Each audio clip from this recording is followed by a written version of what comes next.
आज मेरे साथ बैक टू बैक 2 स्कैम होने से बच गए। थैंक गॉड बच गए। पहले मैंने ज़ेप्टो से ऑर्डर किया पौने 6 के आसपास। मार्केट ऐप से उसको प्री अप्रूव दे दिया। उसके बाद जब काफ़ी टाइम हो गया तो मैंने चेक किया तो वो ज़ेप्टो में मेरे को ऑर्डर मार्क दिखा रहा है कि डिलीवर्ड, बट मुझे कोई ऑर्डर डिलीवर ही नहीं हुआ। फिर मैंने अपने सिक्योरिटी गार्ड को कॉल करके पूछा कि कोई डिलीवरी हुई है क्या, तो उसने बोला कि नहीं, यहाँ पर कोई डिलीवरी एजेंट आया ही नहीं। उसके बाद मैंने कस्टमर सपोर्ट पे बात की, ज़ेप्टो के कस्टमर सपोर्ट पे, तो उन्होंने बोला कि एज पर सर्विस पार्टनर और डिलीवरी एजेंट आपका ऑर्डर डिलीवर हो गया, पर मुझे कोई ऑर्डर मिला ही नहीं। काफ़ी देर मैंने उसके साथ बहस किया, बट उसने बोला कि नहीं, हम कुछ नहीं कर सकते हैं, डिलीवरी एजेंट के अकॉर्डिंग आपका ऑर्डर डिलीवर हो गया। उसके बाद फिर मैंने डिलीवरी एजेंट को कॉल किया, तो बोलते हैं कि मैंने मैम आपको कॉल किया था बट आपने पिक नहीं किया। मैंने कहा भाई, जब आपने कॉल किया था मैंने पिक नहीं किया तो आपको ऑर्डर कैंसिल करना था ना, कि उसको डिलीवर कर दिया। इसका डिलीवर का क्या मतलब? इसके बाद तो मेरे तो पैसे फंस गए ना ही तो मेरे को ऑर्डर मिला। आपने कैंसिल क्यों नहीं किया? अगर मैंने फोन पिक नहीं किया, मेरी गलती है, तो आपको कैंसिल करना था ना। तो कहते नहीं मैम, हम ऐसे कैंसिल नहीं कर सकते। मैं कहा आप कैंसिल नहीं कर सकते पर उसको डिलीवर कर सकते हो, ये क्या बात होती है? तो उसके बाद उसने कुछ नहीं किया, फ़ोन कट कर दिया। फिर मैंने फिर कस्टमर केयर पे मैसेज किया ज़ेप्टो के, बट ज़ेप्टो तो एज़ यूजुअल उसने कोई सपोर्ट नहीं, कुछ नहीं। मैं फिर उसको कस्टमर एजेंट को कॉल किया कि भाई मेरा ऑर्डर डिलीवर कर दे, आखिर क्यों नहीं किया आपने? तो बोलता है कि मैडम इसमें टाइम लगेगा अभी।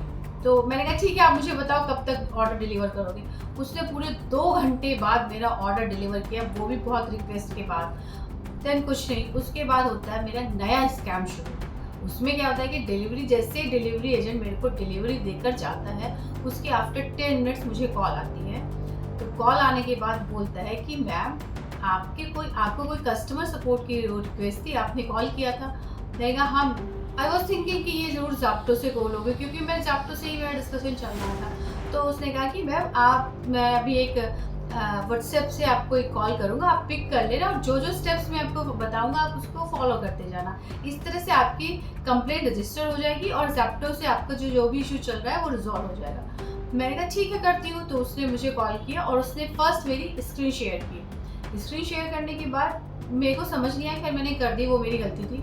बट उसके बाद जैसे ही उसने मेरी प्ले स्टोर को डिसेबल किया और उसने मुझे एक लिंक भेजा, बोला कि ये आप इस पर क्लिक करो और आपकी कंप्लेंट यहाँ से रजिस्टर हो जाएगी। मैंने देखा वो तो एपीके थी। मैंने कहा आप मेरे को कोई एपीके ऐप इंस्टॉल करा रहे हो?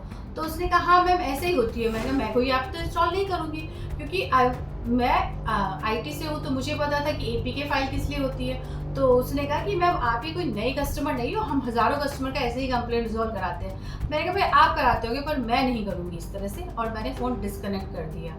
ये पूरा का पूरा प्लान था, क्योंकि देखो, जैसे डिलीवरी एजेंट डिलीवरी देकर गया, उसके 10 मिनट्स बाद ही मेरे पास कॉल आई। उसने नोइंगली मेरा ऑर्डर डिलीवर किया माल और उसको प्ले किया, ताकि मैं कस्टमर केयर को कॉल करूं और वो समझ जाएगा कि मैं कस्टमर केयर से बात ही कर रही हूँ। इसलिए उसने फिर मेरे को कॉल कराई और ये पूरा प्लान किया।